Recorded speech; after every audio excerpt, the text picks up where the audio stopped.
ሰላም ጤና ይስጥልኝ እንደምን ቆያችሁ ከቻናል 1 ቴሌቪዥን የሚተላለፍላችሁ የዜና ሰዓታችን ላይ ትገኛላችሁ ከሀገር ውስጥና ከውጭ ያገኘናቸው መረጃዎች ወደ እናንተ እናደርሳለን ዜናዎቹን የመራብሪያችሁ ቆይታ ማድረግውን ይፍራት አጥናው ነው መልካም ቆይታ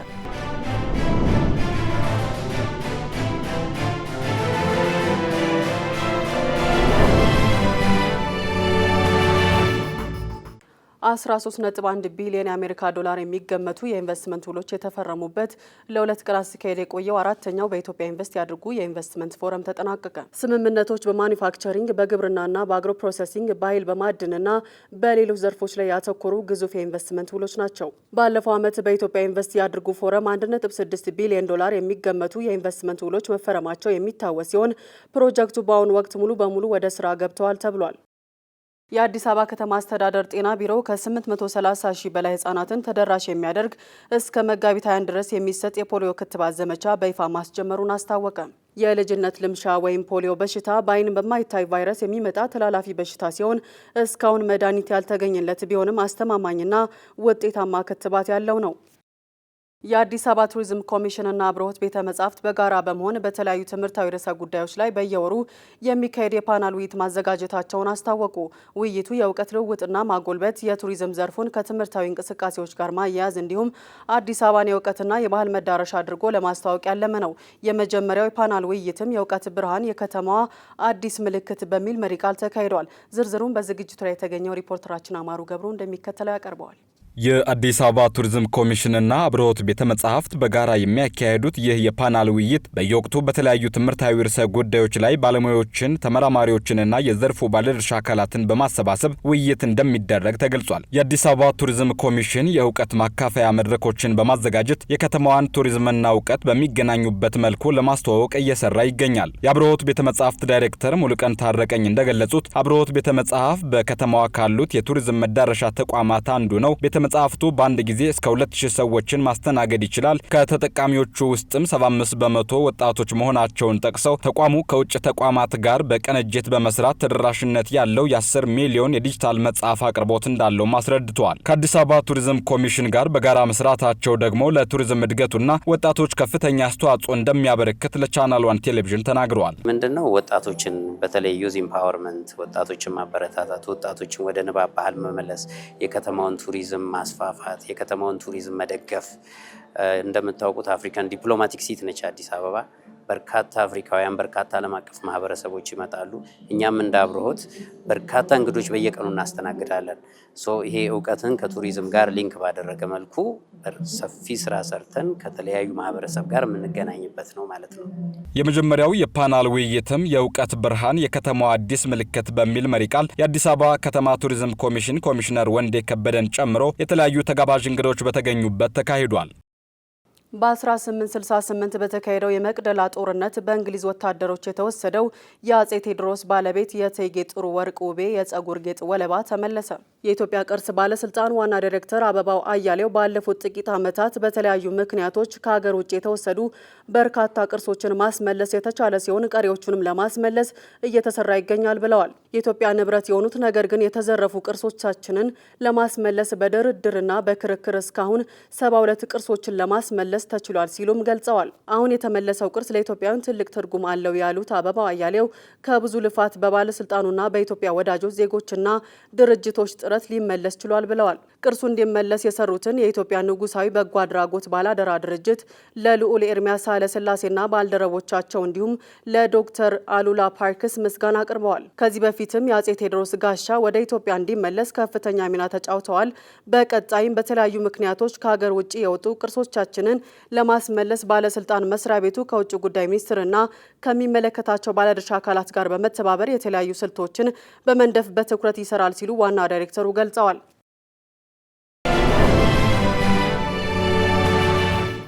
እየተከታተላችሁ የምትገኙት ከቻናል 1 ቴሌቪዥን የሚተላለፍላችሁን የዜና ሰዓታችን ነው። አሁን ደግሞ ከውጭ ወዳገኛቸው መረጃዎች አልፋለሁ። መቀመጫውን በአሜሪካ ያደረገው የሰብአዊ መብቶች ተሟጋች ድርጅት በመካከለኛው ምስራቅ በፈረንጆቹ ከየካቲት 28 ቀን ጀምሮ በመጀመሪያው ወር በተፈጸሙ ጥቃቶች 217 ህጻናትን ጨምሮ 1464 ሰዎች መሞታቸውን አስታወቀ። ድርጅቱ የእስራኤል መከላከያ ኃይልን መረጃ መሰረት አድርጎ ባወጣው መረጃ እስራኤል በመላው ኢራን 12000 ቦምቦችን ከነዚህም ውስጥ 3600 በቴህራን ላይ ጥላለች። አብዛኞቹ የአሜሪካና እስራኤል ጥቃቶች ያነጣጠሩት የፖሊስ ጣቢያዎች፣ የባሲጂ ሚሊሻ ህንፃዎች፣ የፖሊስ ዋና መስሪያ ቤቶች፣ ወታደራዊና የፖሊስ ዩኒቨርሲቲዎች፣ የደህንነት ቤቶች፣ የኢራን አብዮታዊ ዘብ ቤቶች እንዲሁም የጦር መሳሪያ መጋዘኖችና የፍተሻ ጣቢያዎች ናቸው ያለው ድርጅቱ ቦታዎቹ ሲቪል ህዝብ በሚበዛባቸው አጎራባች አካባቢዎች የሚገኙ ናቸው። እንደ ቢቢሲ ዘገባ የቴህራን ነዋሪዎች የኢራን ባለስልጣናት ለጦርነቱ የሰጡትን ምላሽ ይወቅሳሉ። ሲቪሉን ህብረተሰብ ለመከላከል ያደረጉት ጥረት በጣም ዝቅተኛ ነው ይላሉ። ግልጽ የግንኙነት መንገድ ወይም ዘዴ አለመኖርና ምን እየተደረገ እንደሆነ ግልጽ መረጃ አለመስጠት ህብረተሰቡን ለጥቃት አጋልጦታል ብሏል። የመረጃ ጠላፊዎች አሜሪካን የፌዴራል ምርመራ ቢሮ ኤፍቢአይ ዳይሬክተርን የኢሜይል አካውንት ሰበሩ። አሜሪካ የድርጊቱን ፈጻሚዎች ለጠቆሙ $10 ሚሊዮን ጉርሻ ሰጣለሁ ብላለች። በአሜሪካ ከከፍተኛ የደህንነት ተቋማት ኃላፊዎች እስከ ሀገሪቱ ፕሬዝዳንት ዶናልድ ትራምፕ ድረስ ትልቅ መደናቀጥ የፈጠረው የኤፍቢአይ ኃላፊ የመረጃ ጠለፋ መነጋገሪያ ሆኗል። ለዝርዝሩ አናውል ተስፋ። የኢራን መንግስት ደጋፊ እንደሆነ የሚነገርለት ሃንዳላ የተባለው የመረጃ ዘራፊዎች ቡድን ፈጽሞታል የተባለው የኤፍቢአይ ዳይሬክተር ካሽ ፓቴሊያን የግል ኢሜል አካውንት ሰበራ በአሜሪካና ከተለያዩ አካላት ጋር የተለዋወጣቸውን ከ300 በላይ ኢሜሎችን ይፋ አድርጓል። ኤፍቢአይ የተሰረቁት መረጃዎች የቆዩ መሆናቸውንና የመንግስት ሚስጥር እንዳልተጋለጠ ቢገልጽም ድርጊቱ በሁለቱ ሀገራት መካከል ያለውን የሳይበር ጦርነት አባብሶታል። ይህን ተከትሎም ታዲያ የአሜሪካ የውጭ ጉዳይ ሚኒስቴር ስለ መረጃ ሰባሪዎቹ አውቃለሁ ለሚልና መረጃ ለሚሰጥ አሊያም ያሉበትን የሚጠቁም እስከ $10 ሚሊዮን ጉርሻ እንደሚሰጡ ቃል መግባቱን ቢቢሲ ዘግቧል። በቻይና የኤአይ የሰው ሰራሽ አስተውሎት ተዋናያን ተከታታይ ቴሌቪዥን ድራማ ላይ ተሳተፉ። በዚህም የፊልም ተዋናያን ተቃውሞ እያሰሙ ነው። በቻይና የሚገኝ የፊልምና ድራማ አቅራቢ ኩባንያ የዘርፉን ባለሙያዎችና ተመልካቹን ያነጋገረ አዲስ ማስታወቂያ ይፋ አድርጓል። ለዝርዝሩ ሄሮዳክ ንጉሴ። ኩባንያው በቅርቡ ለእይታ በሚያቀርበው ተከታታይ ድራማ ለመጀመሪያ ጊዜ የኤአይ ወይም የሰው ሰራሽ አስተውሎት ተዋናዮች በትወና መሳተፋቸውን ተከትሎ ነው ጉዳዩ መነጋገሪያ የሆነው። ኪን ሊንጉና ሊን ጂያን የተባሉት እነዚህ አዲስ ተዋናዮች ከሌሎች ተዋናዮች በተለየ ሙሉ በሙሉ በኤአይ የተፈጠሩ ዲጂታል ሞዴሎች መሆናቸውን የድራማው አዘጋጅ ኩባንያ አስታውቋል። እነዚህ የሰው ሰራሽ አስተውሎት ተዋናዮች የራሳቸው የማህበራዊ ትስስር ገጾች እንዳሏቸውና ለተከታዮቻቸውም በመደበኛነት መረጃ እንደሚሰጡ ብሎም ከሰዎች ጋር መግባባት እንደሚችሉ ተነግሯል። የሰው ሰራሽ አስተውሎት ተዋናያኑ ይፋ መሆናቸውን ተከትሎ በርካታ የፊልም ባለሙያዎችና ተዋናዮች በቅርቡ ስራዎቻቸውን ሊያጡ እንደሚችሉ በመፍራት ተቃውሞ እያቀረቡ መሆኑን ኦዲቲ ሴንትራል ጽፏል። ነገር ግን አንዳንድ የፊልም ፕሮዲውሰሮች የሰው ሰራሽ አስተውሎትን በፊልምና ድራማዎች መጠቀም ወጪ ለመቀነስ እንደሚረዳ እየገለጹ ሲሆን ዋና ተዋናዮች ግን ትክክለኛ የሰው ተዋናያን ሆነው እንደሚቀጥሉ ተናግረዋል። ይህ ጉዳይ በምዕራባውያን የፊልም አምራቾችና ተዋናያንም ዘንድ በተመሳሳይ ክርክር አስነስቷል። የሰው ሰራሽ አስተውሎት ተዋናዮች የወደፊት የፊልም ኢንዱስትሪ አቀራረብን ሊቀይሩ እንደሚችሉም ተገምቷል። ኢራን በሳውዲ አረቢያ ልዑል ስልጣን የአየር ጦር ሰፈር ላይ በፈጸመችው ጥቃት 12 አሜሪካውያን ወታደሮች መቁሰላቸው ተሰማ። ከዚሁ ጋር በተያያዘ ኢራን በተኮሰቻቸው ሚሳይል በቴል አቪቭ አንድ ሰው መሞቱ ተገልጿል። የኢራን ጥቃት በዚሁ ያባራ አልነበረም።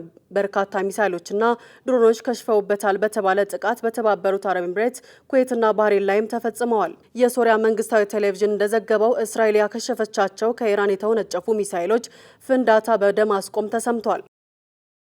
በቱርክ በኢራንና በናይጄሪያ ብሔራዊ ቡድኖች መካከል የተደረገው የወዳጅነት ጨዋታ ከእግር ኳስ የውድድር ፉክክር ይልቅ መላውን ዓለም ያስለቀሰና በዝምታ የታጀበ ታላቅ የሰብአዊነት መልእክት ያስተላለፈ ክስተት ሆኖ አልፏል። ለዝርዝሩ አናውል ተስፋ።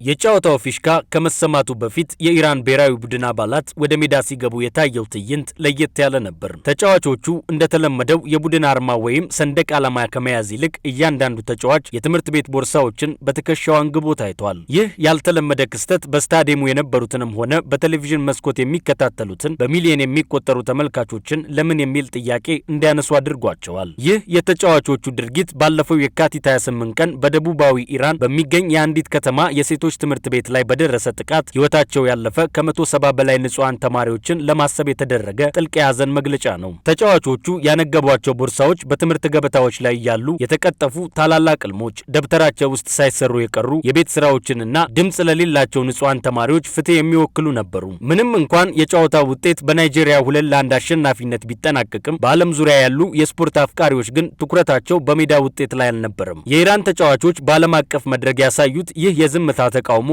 ስፖርት ከፉክክር ባለፈ ለሰው ልጆች ህመም ድምጽ ለመሆን እንደሚችል ዳግም ያረጋገጠ ክስተት ሆኖ ተመዝግቧል። ዘገባውን ከሮይተርስና ከአሶሺየትድ ፕሬስ የወሰድነው ነው።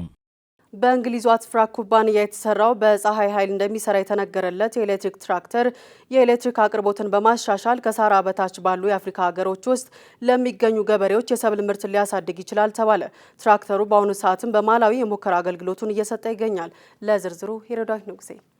ይህ ቴክኖሎጂ ከሳህራ በታች ላሉ የአፍሪካ ሀገራት በፀሐይ ኃይል የሚሰሩ አነስተኛ የኤሌክትሪክ ትራክተሮችን በመጠቀም የገበሬዎችን ምርት ለማሳደግና የእርሻ ልማትን ለማሻሻል ታስቦ የተሰራ ሲሆን አሁን ላይም በማላዊ የሙከራ አገልግሎቱን እየሰጠ ይገኛል። ፕሮጀክቱ አፍትራክ በተባለው የእንግሊዝ ኩባንያ በመመራት በሎቦሮ ዩኒቨርሲቲ ተመራማሪዎች የፀሐይ ኃይልን በመጠቀም አነስተኛ የኤሌክትሪክ ትራክተርን ከአካባቢያዊ ኃይል ስርዓት ጋር በማያያዝ እንዲሰራ ተደርጎ የተቀረጸ ነው። ይህም ከመንግስታዊ ኤሌክትሪክ አውታረ መረብ በርቀት ያሉ አካባቢዎች ላይ የሚኖሩ ገበሬዎች በቀላሉ እንዲጠቀሙበት ያስችላል። መሳሪያው እንደ መሬት መቆፈር፣ መዝራትና ውሃ ማቅረብ ያሉ ከእርሻ ጋር የተገናኙ ስራዎችን መከወን የሚችል ሲሆን ባለሙያዎች እንደሚገልጹት ይህ ቴክኖሎጂ የገበሬዎችን ምርት በከፍተኛ መጠን ሊጨምር ይችላል። በተለይም የአፈር ጥራትን በማሻሻልና የውሃ መያዝ አቅምን በማጎልበት የእጽዋት እድገትን ያበረታታል። ከኢኮኖሚ አንጻር ደግሞ ገበሬዎች ተጨማሪ ምርታቸውን በገበያ በመሸጥ ገቢያቸውን ሊያሳድጉ ይችላሉ። ይህም ከእጅ ወደ አፍ የነበረውን ኑሮ ወደ ዘላቂ ኢኮኖሚያዊ እድገት ለመቀየር ያግዛል። ከአካባቢ ጥበቃ አንጻር ይህ ፕሮጀክት ነዳጅ ሳይጠቀም በንጹህ የፀሐይ ኃይል መስራቱ የካርበን ልቀትን ይቀንሳል። ይህም ከአየር ንብረት ለውጥ ጋር ለሚያያዙ ችግሮች መፍትሄ ሆኖ ይቀርባል። አሁን ላይ ፕሮጀክቱ በማላዊ በሙከራ ደረጃ ላይ ያለ ሲሆን ወደፊት ግን ወደ ሌሎች የአፍሪካ ሀገራት ለማስፋፋት እቅድ ተይዞበታል። ባለሙያዎችም ይህ አይነት ቴክኖሎጂ በአፍሪካ የእርሻ ዘርፍን ሊቀይር ይችላል ሲሉ ተስፋ ሰጥተውበታል። ዘገባው የሲኤንኤን ነው።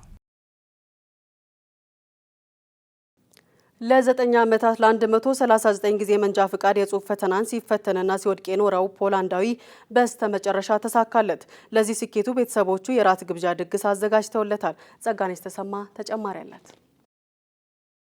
መንጃ ፈቃድ ለማውጣት ብዙዎች የጽሁፍ ፈተና አሊያም የተግባር ፈተና ሲከብዳቸውና አንዴና ሁለት ጊዜ ደግመው ለመፈተን ሲገደዱ ይስተዋላል። የዚህ ፖላንዳዊ ገጠመኝ ግን ምናልባት መንጃ ፈቃዱ ቢቀርበትና መኪና ባይነዳስ የሚያሰኝ ነው። በፖላንድ ታርኖ ክልል የሚኖረው ይህ ግለሰብ በጉርምስና እድሜው ከ9 ዓመታት በፊት በ2017 የፈረንጆቹ ዓመት ነበር መንጃ ፈቃድ ለማውጣት የተመዘገበው። ታዲያ እንደ ማንኛውም መንጃ ፈቃድ ወሳኝ የጽሁፍ ፈተናውን መውሰድ ግዴታ ነውና ይሄው ግለሰብም ለፈተና ተቀመጠ። በፖላንድ እንደ ሌሎች የአውሮፓ ሀገራት ሁሉ እጅግ አስፈላጊ የሆነው ይህ በኮምፒውተር አማካኝነት የሚሰጠውን የጽሁፍ ፈተና ማለፍ ካልቻሉ ወደ የተግባር የመኪና ማሽከርከር ፈተና መግባት አይቻልም። በ2017 በአፍላ እድሜው አንድ ብሎ የጀመረው ይህ የፈተና ሂደት ለዚህ ግለሰብ አልጋ በአልጋ አልሆነለትም። እስከ ወጣትነቱ አጋማሽ ድረስ አብሮ ዘለቀ።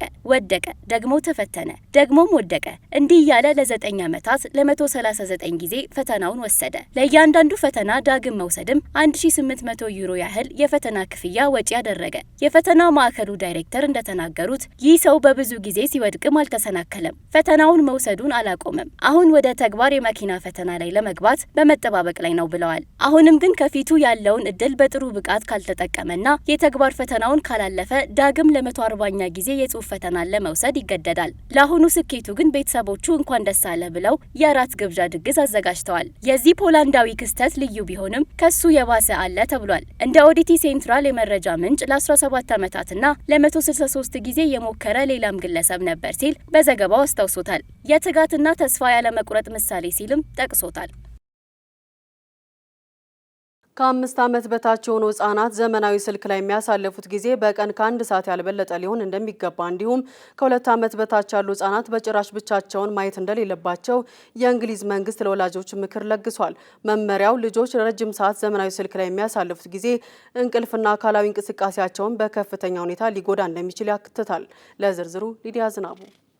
የእንግሊዝ መንግስት ባወጣው መመሪያ ወላጆች ከ5 ዓመት በታች የሆኑ ልጆቻቸው ከ1 ሰዓት በላይ ዘመናዊ ስልኮችን እንዳይጠቀሙ እንዲሁም ከ2 ዓመት በታች የሆኑ ህጻናት ደግሞ በጭራሽ ብቻቸውን እነዚህ መሳሪያዎች ላይ ጊዜ ማሳለፍ እንደሌለባቸው ምክር ለግሷል። የእንግሊዝ መንግስት ኃላፊዎች ስልክ፣ ቲቪና ታብሌቶችን ታዳጊ ህጻናት ሙሉ ለሙሉ እንዳይጠቀሙ እንደሚፈልጉ በመግለጽ ይህ ለረጅም ሰዓት በስልክ ላይ የሚያሳልፉት ጊዜ የልጆችን እንቅልፍና የአካል እንቅስቃሴ የሚጎዳ መሆኑን አስረድተዋል። ወላጆችም በተቻለ መጠን ልጆቻቸውን እንዲከታተሉ ና ልጆቻቸው በስልክ ላይ የሚያሳልፉትን ጊዜ ወደ ንባብና የአካል እንቅስቃሴ የሚያስፈልጋቸው ጨዋታዎች እንዲቀይሩ ይበረታታሉ። ይህንን አዲሱን ደንብ በተግባር የሞከረች አንዲት እናት መተግበሩ ቀላል እንዳልሆነ ይሁን እንጂ ከሚያመጣው መልካም ውጤት አንጻር ቤተሰባቸው የተቻለውን ሁሉ እያደረገ መሆኑን ተናግራለች። ዘገባው የቢቢሲ ነው።